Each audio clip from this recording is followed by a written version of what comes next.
Casting the Runes. 15th of April, 1902. Dear Mr. Karswell, I am returning your paper on The Truth of Alchemy, which you have kindly offered to read at our next club meeting. Unfortunately, we do not feel able to accept your offer. W. Gayton, Secretary. 18th of April, 1902. Dear Mr. Karswell, I am afraid that I am not able to arrange a meeting with you to discuss your offer to read a paper on alchemy. However, the club considered your offer most carefully, and we did not refuse it until we had asked for the opinion of an expert in these matters. W. Gayton, Secretary. 20th of April, 1902. The Secretary writes to inform Mr. Karswell that it is impossible for him to give the name of any person or persons who were asked for an opinion on Mr. Karswell's paper on alchemy. The Secretary also wishes to say that he cannot reply to any further letters on this matter. "And who is Mr. Karswell?" asked the Secretary's wife. She had called at his office and had just picked up and read the last of these letters. "Well, my dear," replied her husband, "just at present Mr. Karswell is a very angry man. All I know about him is that he's rich, lives at Lufford Abbey in Warwickshire, and considers himself to be an alchemist, and I don't want to meet him for the next week or two. Now, shall we go?" "What have you been doing to make him angry?" asked the Secretary's wife. "The usual thing, my dear. He sent us a paper which he wanted to read at our next meeting. We showed it to Edward Dunning, almost the only man in England who knows about these things, and he said it was no good, so we refused it. Now Karswell wants to see me about it and to find out whose opinion we asked for. Well, you've seen my reply to that. Of course you mustn't say anything about it to anyone." "You know very well that I would never do a thing like that. Indeed, I hope he doesn't discover that it was poor Mr. Dunning." "Why do you say poor Mr. Dunning?" said the Secretary. "He's a very happy man, and quite rich, I believe. He has a comfortable home, and plenty of time to spend on his hobbies." "I only meant that I would be sorry for him if Mr. Karswell discovered his name and made trouble for him." "Oh, yes, he would be poor Mr. Dunning then," agreed her husband. The Secretary and his wife were lunching with friends that day, a Mr. and Mrs. Bennet, who came from Warwickshire. Mrs. Gayton decided to ask them if they knew Mr. Karswell. However, before she could do so, Mrs. Bennet said to her husband, "I saw Mr. Karswell this morning. He was coming out of the British Museum as I was driving past." "Did you really?" said her husband. "I wonder what brings him up to London." "Is he a friend of yours?" asked the Secretary, smiling at his wife. "Oh, no," said Mr. and Mrs. Bennet together. "He's one of our neighbours in Warwickshire," explained Mrs. Bennet, "but he's not at all popular. Nobody knows what he does with his time, and they say he believes in all kinds of strange and unpleasant things. If he thinks you have been impolite to him, he never forgets it, and he never does anything kind for his neighbours." "But, my dear," said her husband, "you're forgetting the Christmas party he gave for the children." "Oh, no, I'm not," replied his wife. "That's a good example of what I mean." She turned to the Secretary and his wife. "The first winter he was at Lufford, this horrible man invited all the village children to a Christmas party at his house. He said that he had some of those new moving pictures to show them. Everyone was rather surprised, because they thought that he didn't like children. He used to be very angry if any of the village children came on to his land. However, the children all went, and a friend of ours, Mr. Farrer, went with them to see that everything was all right." "And was it?" asked the Secretary. "Indeed it was not," replied Mrs. Bennet. "Our friend said it was obvious that Mr. Karswell wanted to frighten the children to death, and he very nearly did so. The first film was Red Riding Hood, and the wolf was so terrible that several of the smaller children had to leave the room. The other films were more and more frightening. At the end, Mr. Karswell showed a film of a little boy in the park surrounding Lufford Abbey. Every child in the room could recognize the place. There was a horrible creature in white following the little boy. At first you could see it hiding in the trees. Then it became clearer and clearer, and at last it caught the little boy and pulled him to pieces. Our friend said that it gave him some very bad dreams, so you can imagine how the children felt. Of course, this was too much, and Mr. Farrer told Karswell that he must stop it. All Mr. Karswell said was, "Oh, the dear children want to go home to bed, do they? Very well, just one last picture." And then he showed a short film of horrible creatures with wings and lots of legs. They seemed to be crawling out of the picture to get among the children. Of course, the children were terribly frightened, and they all started screaming and running out of the room.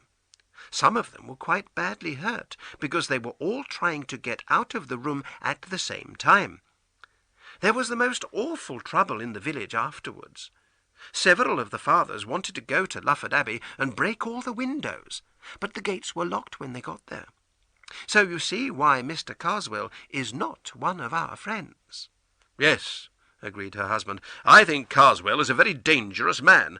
I feel sorry for anyone who makes an enemy of him." "Is he the man," asked the secretary, "who wrote a history of witchcraft about 10 years ago?" "Yes, that's the man," replied Mr. Bennet. "Do you remember what the newspapers said about it?" "Yes, I do," said the secretary. "They all said that it was a really bad book. In fact, I knew the man who wrote the sharpest report of them all. So did you, of course. You remember John Harrington? He was at Cambridge with us." "Oh, very well indeed. But I had heard nothing of him between the time we left university and the day I read about his accident in the newspaper." "What happened to him?"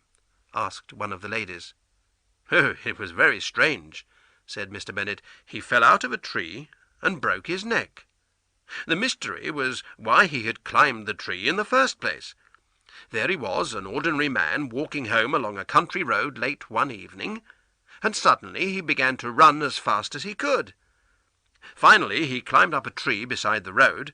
A dead branch broke, he fell and was killed. When they found him the next morning, he had a terrible expression of fear on his face. It was quite clear that he had been chased by something, and people talked about mad dogs and so on, but no one ever found the answer. That was in 1889, and ever since then his brother, Henry, who was also at Cambridge with us, has been trying to find out the truth of what happened. He thinks that someone wanted to harm his brother, but of course he's never been able to prove anything." After a pause, Mr. Bennet asked the secretary, "Did you ever read Karswell's History of Witchcraft?" "Yes, I did," said the secretary. "And was it as bad as Harrington said?" "Oh, yes.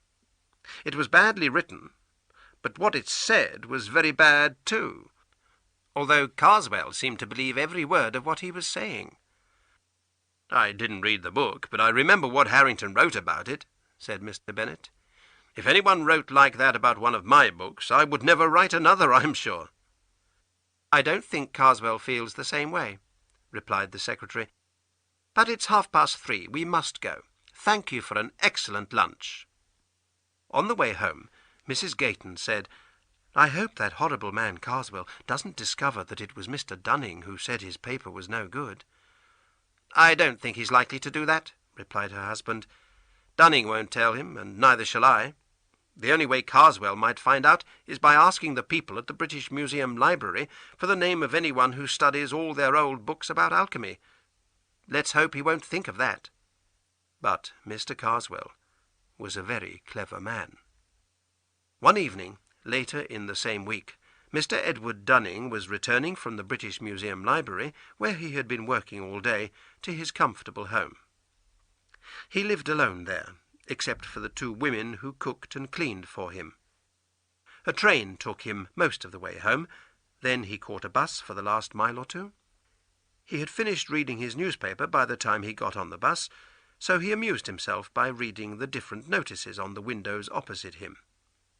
He already knew most of them quite well, but there seemed to be a new one in the corner that he had not seen before. It was yellow with blue letters, and all he could read was the name John Harrington. Soon the bus was nearly empty, and he changed his seat so that he could read the rest of it. It said, "Remember John Harrington of the Laurels, Ashbrook, Warwickshire, who died 18th September 1889. He was allowed 3 months. Mr. Dunning stared at this notice for a long time. He was the only passenger on the bus when it reached his stop, and as he was getting off, he said to the driver, "I was looking at that new notice on the window, the blue and yellow one. It's rather strange, isn't it?" "Which one is that, sir?" asked the driver. "I don't think I know it." "Why, this one here," said Mr. Dunning, turning to point to it.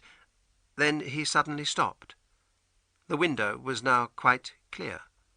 The blue and yellow notice, with its strange message, had completely disappeared. But I'm sure—" Mr. Dunning began, staring at the window. Then he turned back to the driver. "I'm sorry, but perhaps I imagined it," he said. He hurried off the bus and walked home, feeling rather worried. The notice had been there on the window, he was sure of it. But what possible explanation could there be for its disappearing like that? The following afternoon, Mr. Dunning was walking from the British Museum to the station when he saw, some way ahead of him, a man holding some leaflets ready to give to people as they passed. However, Mr. Dunning did not see him give anyone a leaflet until he himself reached the place. One was pushed into his hand as he passed. The man's hand touched his, and gave Mr. Dunning an unpleasant surprise. The hand seemed unnaturally rough and hot. As Mr. Dunning walked on, he looked quickly at the leaflet and noticed the name Harrington. He stopped in alarm and felt in his pocket for his glasses, but in that second someone took the leaflet out of his hand. He turned quickly, but whoever it was had disappeared, and so had the man with the leaflets. The next day, in the British Museum, he was arranging his papers on the desk when he thought he heard his own name whispered behind him. He turned round hurriedly, knocking some of his papers onto the floor, but saw no one he recognized. He picked up his papers and was beginning to work when a large man at the table behind him, who was just getting up to leave, touched him on the shoulder. "May I give you these?" he said, holding out a number of papers. "I think they must be yours." "Yes, they are mine, thank you," said Mr. Dunning. A moment later, the man had left the room. Later, Mr. Dunning asked the librarian if he knew the large man's name. "Oh, yes, that's Mr. Karswell," said the librarian. "In fact, he asked me the other day who were the experts on alchemy, so I told him that you were the only one in the country. I'll introduce you if you like. I'm sure he'd like to meet you." No, please don't," said Dunning. "He is someone I would very much prefer to avoid." Usually, Mr. Dunning looked forward to an evening spent alone with his books, but now he wanted to be with other people. Unfortunately, the train and the bus were unusually empty. When he reached his house, he was surprised to find the doctor waiting for him. "I'm sorry, Dunning," said the doctor. "I'm afraid I've had to send both your servants to hospital." "Oh, dear," said Mr. Dunning. "What's the matter with them?" "They told me they'd bought some fish for their lunch from the man who came to the door, and it has made them quite ill." "I'm very sorry to hear that," said Mr. Dunning. "It's strange," said the doctor. "I've spoken to the neighbours, and no one else has seen anyone selling fish. Now, don't worry, they're not seriously ill, but I'm afraid they won't be home for 2 or 3 days. Why don't you come and have dinner with me this evening, 8 o'clock? You know where I live."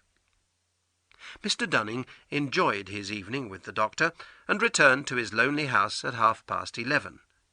He had got into bed, and was almost asleep, when he heard quite clearly the sound of his study door opening downstairs. Alarmed, he got out of bed, went to the top of the stairs, and listened.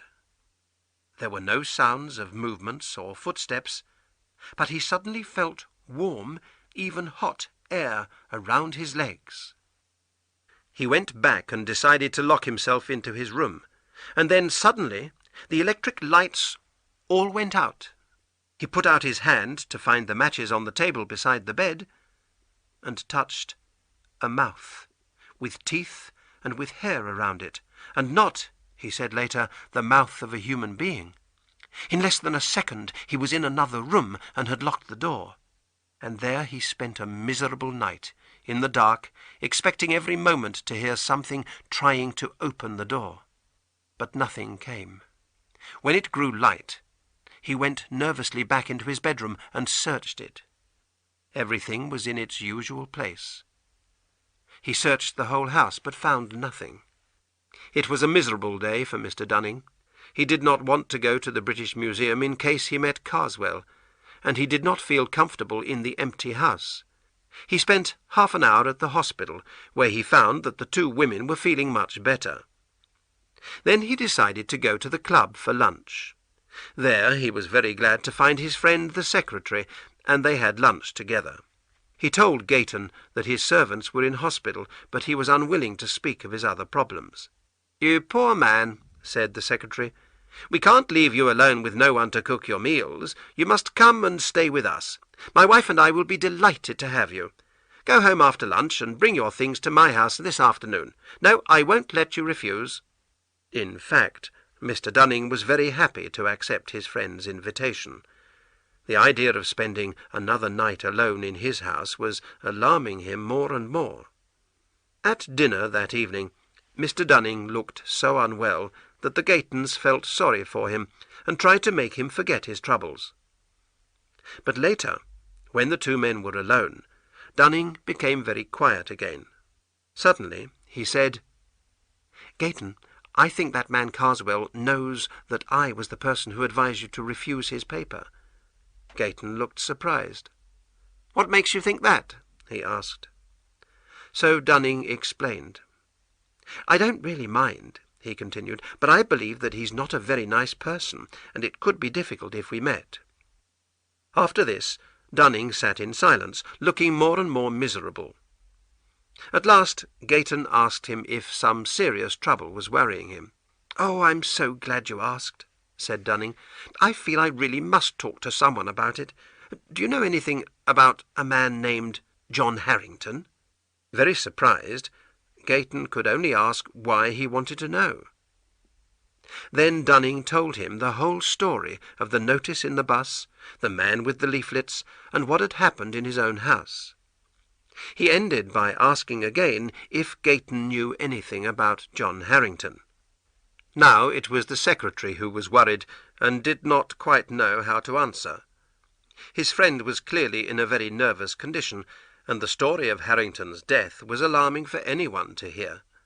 Was it possible that Karswell was involved with both men? In the end, Gayton said only that he had known Harrington at Cambridge, and believed that he had died suddenly in 1889.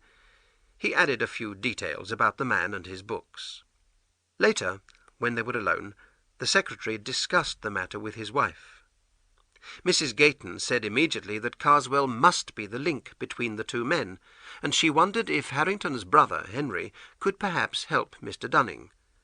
She would ask the Bennets where Henry Harrington lived, and then bring the two men together.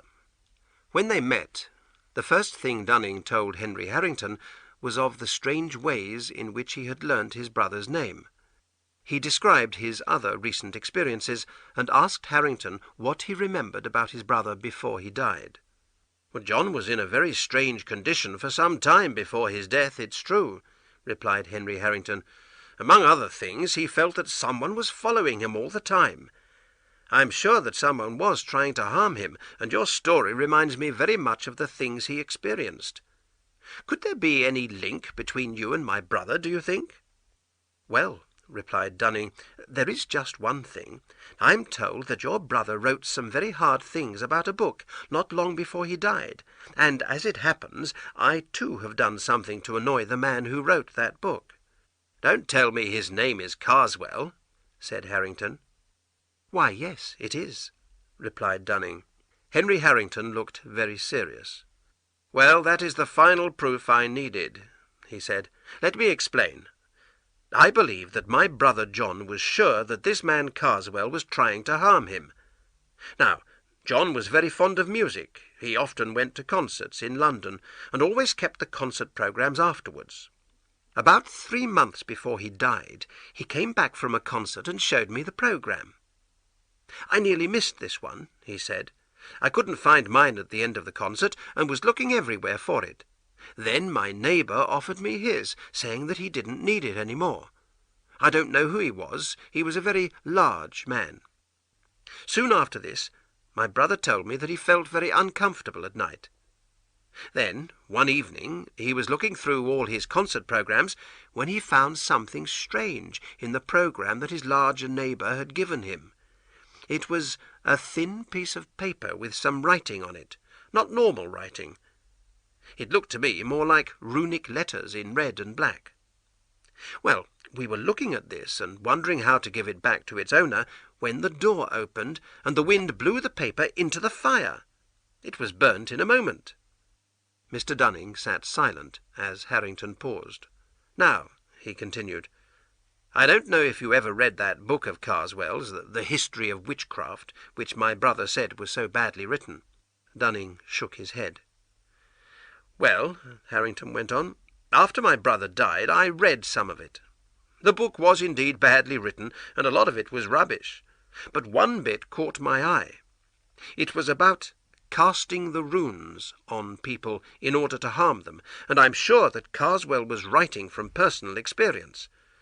I won't tell you all the details, but I'm certain that the large man at the concert was Karswell, and that the paper he gave my brother caused his death. Now, I must ask you if anything similar has happened to you." Dunning told him what had happened in the British Museum. "So Karswell did actually pass you some papers," said Harrington. "Have you checked them? No? Well, I think we should do so at once, if you agree." They went round to Dunning's empty house, where his papers were lying on the table. As he picked them up, a thin piece of paper fell to the ground. A sudden wind blew it towards the open window, but Harrington closed the window just in time to stop the paper escaping. He caught the paper in his hand. "I thought so," he said. "It looks just like the one my brother was given. I think you're in great danger, Dunning." The two men discussed the problem for a long time. The paper was covered in runic letters, which they could not understand, but both men felt certain that the message, whatever it was, could bring unknown horrors to its owner. They agreed that the paper must be returned to Karswell, and that the only safe and sure way was to give it to him in person and see that he accepted it. This would be difficult, since Karswell knew what Dunning looked like. "I can grow a beard," said Dunning, "so that he won't recognize me. But who knows when the end will come?" "I think I know," said Harrington. "The concert where my brother was given the paper was on June the 18th, and he died on September the 18th, 3 months later." "Perhaps it will be the same for me," Dunning said miserably. He looked in his diary. "Yes, April the 23rd was the day in the museum. That brings me to July the 23rd. Now, Harrington, I would very much like to know anything you can tell me about your brother's trouble." "The thing that worried him most," said Harrington, "was the feeling that whenever he was alone, someone was watching him. After a time, I began to sleep in his room, and he felt better because of that. But he talked a lot in his sleep." "What about?" asked Dunning. "I think it would be better not to go into details about that," replied Harrington, "but I remember that he received a packet by post, which contained a little diary. My brother didn't look at it, but after his death I did, and found that all the pages after September the 18th had been cut out. Perhaps you wonder why he went out alone on the evening he died. The strange thing is that during the last week of his life all his worries seemed to disappear, and he no longer felt that someone was watching or following him." Finally, the two men made a plan. Harrington had a friend who lived near Lufford Abbey. He would stay with him and watch Karswell. If he thought they had a chance to arrange an accidental meeting, he would send a telegram to Dunning. Meanwhile, Dunning had to be ready to move at any moment, and had to keep the paper safe.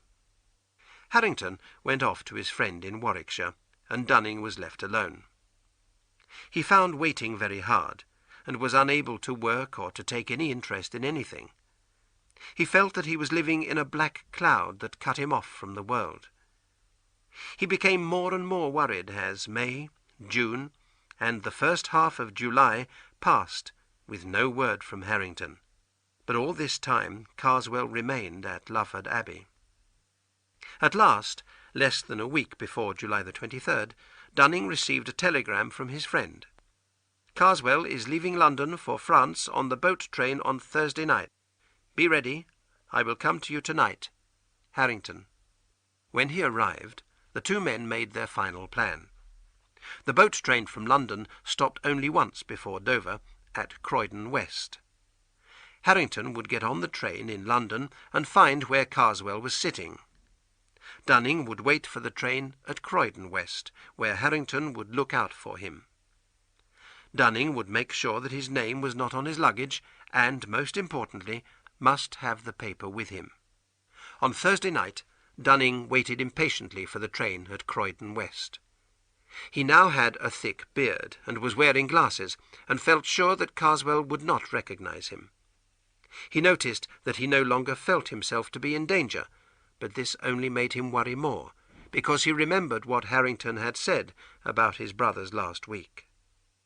At last the boat train arrived, and he saw his friend at one of the windows.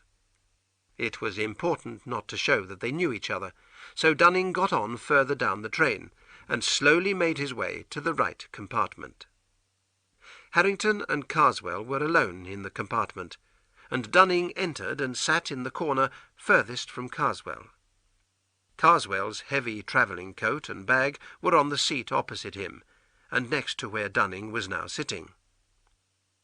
Dunning thought of hiding the paper in the coat, but realized that this would not do. He would have to give it to Karswell, and see that Karswell accepted it. Could he hide Karswell's bag in some way, put the paper in it, and then give the bag to him as he got off the train? This was the only plan he could think of. He wished desperately that he could ask Harrington's advice. Karswell himself seemed very restless. Twice he stood up to look out of the window. Dunning was just going to try to make his bag fall off the seat when he saw a warning expression in Harrington's eye. Karswell was watching them in the window.